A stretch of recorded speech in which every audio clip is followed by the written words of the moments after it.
کاتب وحی ہیں، حضور کے برادر نسبتی ہیں، صالح ہیں، ام حبیبہ بہن ہے ان کی جو حضور کی زوجہ محترمہ ہے، ان کا مقام بہت بلند ہے، لیکن ہم انہیں خلفائے راشدین میں شامل نہیں کرتے، اس لیے کہ ان کا جو خلافت کو اختیار کرنا یا حکومت اختیار کرنا یہ قبائلی عصبیت کی بنیاد پر تھا، باہمی مشورے کی بنیاد پر نہیں تھا۔ غلطی ہر ایک سے ہو سکتی ہے اور آپ رائے رکھ سکتے ہیں، لیکن کسی صحابی کی نیت پر حملہ نہیں کریں گے آپ۔ صحابی کی نیت پر حملے کا مطلب کیا ہے کہ محمد صلی اللہ علیہ وسلم تزکیہ نفس نہیں کر پائے، یہ ریفلیکٹ کرے گی حضور کی اس پوری کی پوری جد و جہد پر کہ شخصیت سازی نہیں کر پائے محمد صلی اللہ علیہ وسلم، نہیں، معاذ اللہ ثم معاذ اللہ ثم معاذ اللہ۔ حضرت معاویہ نے خط لکھا، اور رومی کتے، اگر تو نے دارالاسلام پر حملہ کرنے کی جرت کی تو سن لے کہ علی کی طرف سے لڑنے والوں میں سب سے پہلے معاویہ ہوگا تیرے خلاف۔ تبلیغی جماعت والے جو میرے فرینڈس لوگ ہیں نا، وہ بتاتے ہیں کہ امیر معاویہ رضی اللہ عنہ نے کوئی شام کے یہ تھے، روم کے کوئی بادشاہ تھے، تو انہوں نے ان کو خط لکھا تھا کہ بولتے کہ آپ کی مدد کرنے کے لیے، یعنی حضرت علی کے خلاف لڑنے کے لیے میں آؤں کیا؟ تو امیر شام نے ان کو ریٹرن جواب ایسا دیا ہے کہ اگر رومی کتے، اگر تو نے علی سے لڑنا ہے تو پہلے مجھ سے لڑنا پڑے گا۔ تو یہ کوئی حدیث تو ہوں گی نہیں شاید، کیونکہ آپ سب نے تو فرمائے نہیں، تو یہ کون سی کتاب میں ایسا واقعہ ہے؟ کچھ ہے کہ یہ ریئلٹی یا یہ فضائل اعمال کی کہانی ہے؟ جی جی، جب قرآن کی آیات آپ کے خلاف ہوں، جب صحیح بخاری صحیح مسلم آپ کے خلاف ہو، صحیح الاسناد احادیث آپ کے خلاف ہوں، پھر تاریخ سے اس طرح کے واقعات لائے جاتے ہیں۔ دراصل یہ واقعات خود تاریخ دانوں نے کسی خاص شخصیت کو اس کے اعمال کے اوپر پردہ ڈالنے کے لیے اس طرح کے واقعات کھڑے۔ مجھے بتائیں یہ واقعہ کس طریقے سے فٹ ان بیٹھتا ہے؟ اگر وہ روم کے اس ایمپرر کو کہہ رہے ہیں کہ اے رومی کتے پہلے مجھ سے لڑنا پڑے گا، تو جو بات وہ رومی شہنشاہ کو سمجھا رہے ہیں وہ خود کیوں نہیں سمجھ رہے؟ وہ کیوں حضرت علی سے جا کے لڑ رہے ہیں؟ آپ اپنی عقل بھی تو استعمال کریں کہ ایک شخص یہ کہہ رہا ہے کہ میں یعنی تمہیں حضرت علی کے خلاف نہیں لڑنے دوں گا، نہ میں تمہاری مدد دوں گا، بلکہ تم ان تک پہنچنے کے لیے مجھ سے گزرو گے، اور وہی شخص خود حضرت علی سے لڑ رہا ہے۔ تو اس کو آپ قرآن سے یوں سمجھ لیں، قرآن پاک میں اللہ تعالیٰ نے سورۃ البقرہ میں فرمایا ہے کہ یہودی جو ہے نا، وہ اپنے ساتھ کے دوسرے یہودی قبائل، چونکہ 12 قبیلے تھے، ان کے اوپر ظلم کرتے تھے، پھر وہ ان کے ظلم سے تنگ آ کر وہ قبیلے کے لوگ کافر ملکوں میں ہجرت کر جاتے تھے۔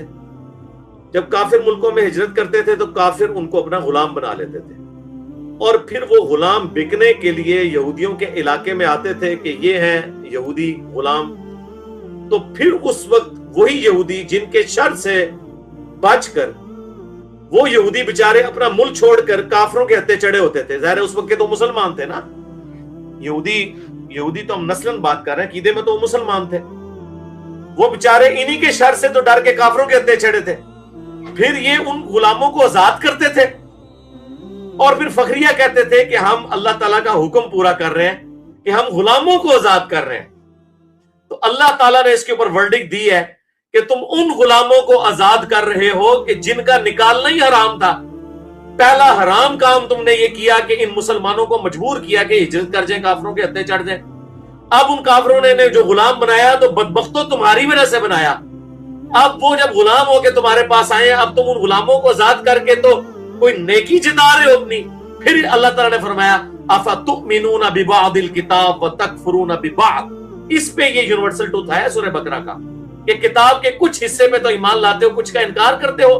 اس کی سزا تو نہیں مگر یہ کہ دنیا میں رسوائی اور آخرت میں بڑے عذاب کی طرف تمہیں لے جایا جائے گا۔ یہ اللہ نے ان مسلمانوں کو، اس زمانے کے ظاہر یہودی مسلمان تھے، ان کو کہا کہ تم کتاب کے کچھ حصے پہ تو ایمان لے آئے ہو کہ غلاموں کو آزاد کر رہے ہو، لیکن کچھ حصے کا انکار کیا کہ تم نے اپنے بھائیوں کو ظلم کے ذریعے یہاں سے نکالا۔ اب یہ مثال ذرا آپ اپنے سامنے رکھیں اور بخاری مسلم کی حدیث بھی سامنے رکھیں کہ تم میں بھی وہی خرابیاں پیدا ہوں گی جو اگلے لوگوں میں پیدا ہوئی، بالشت بار بالشت، قدم با قدم، بالشت بر بالشت، حتیٰ کہ ان میں سے کوئی گوہ کے سوراخ میں داخل ہوا، تم بھی اس میں داخل ہوگے۔ صحابہ نے پوچھا اس سے مراد کیا یہود و نصارہ ہے؟ تو فرمایا ہاں، وہ مراد نہیں تو اور کون سے لوگ ہیں؟ اب یہ مثال اپنے ذہن میں رکھیں اور اس واقعے کو ذرا اس میں فٹ کریں کہ مولا علی کے خلاف خود کھڑا ہونا ہی حرام تھا. اتنا بڑا حرام، اتنی بڑی بغاوت، اور یہ حرام قرآن کی روح سے ہے، کیونکہ امیر المومنین کی اطاعت واجب ہے. اور مسلم کی حدیث ہے جب ایک خلیفہ کی بیعت ہو جائے دوسرا کھڑا اسے قتل کر دو. اسی لیے حضرت علی نے جنگ صفین لڑی. بخاری مسلم کی حدیث ہے کہ پرفتن دور میں جماعت المسلمین اور ان کے امام کو پکڑ لینا. تو خلفائے راشدین کو ہم مانتے ہیں الحمدللہ، جماعت المسلمین کے وہ امام تھے. اور مسلم کی حدیث ہے کہ جو امام کی بیعت کے بغیر مرا وہ جہالیت کی موت مرا. اب یہ دیکھیے کہ حضرت ابوبکر رضی اللہ تعالیٰ عنہ پہلے خلیفہ، ان کے مخالفین کو یہ کہتے ہیں مرتد، دوسرے خلیفہ کے مخالفین کو کہتے ہیں کافر، رومنز اور پرشین، تیسرے خلیفہ کے مخالفین کو یہ کہتے ہیں بلوائی، اور جب چوتھے خلیفہ کی باری آتی ہے تو کہتے ہیں رضی اللہ عنہ. وہاں یہ بھول جاتے ہیں کہ چوتھے خلیفہ بھی تو خلیفہ راشد تھا جس طرح پہلے تین تھے.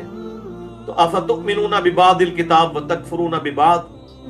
تو یہ تو میرے بھائی مذاق ہی بنوانا ہے انہوں نے اپنے ماموں کا، جتنا بنوانا چاہیں.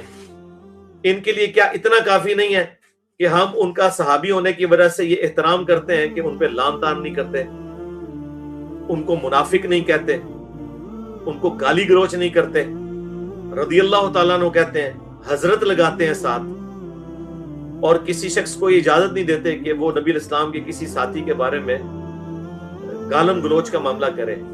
حالانکہ یہ وہ ساتھی ہیں کہ جنہوں نے حضرت علی رضی اللہ تعالیٰ عنہ پر گالم گلوچ کرنے سے ایک لمحے کا بھی توقف نہیں کیا. اس کے اوپر میری ویڈیوز ریکارڈڈ ہے. تو یہ آمدہ کوئی یہ پیش کرے نا اور کہ رومی کتے، اسے کوئی یار رومی کتے کو تو چھوڑو، پہلے یہ بتاؤ کہ جسے حضرت علی کی شان پتہ تھی وہ کیا تھا جب حضرت علی کے خلاف وہ لڑ رہا تھا بجائے بیعت کرنے کے. اور ٹائم قیامت تک ہے، اس کے لیے بھی نام سوچو. ٹھیک ہو گیا جی پانڈے بھائی؟ بہت شکریہ جی، جزاک اللہ، دعائیں کی آپ نے ہمیں.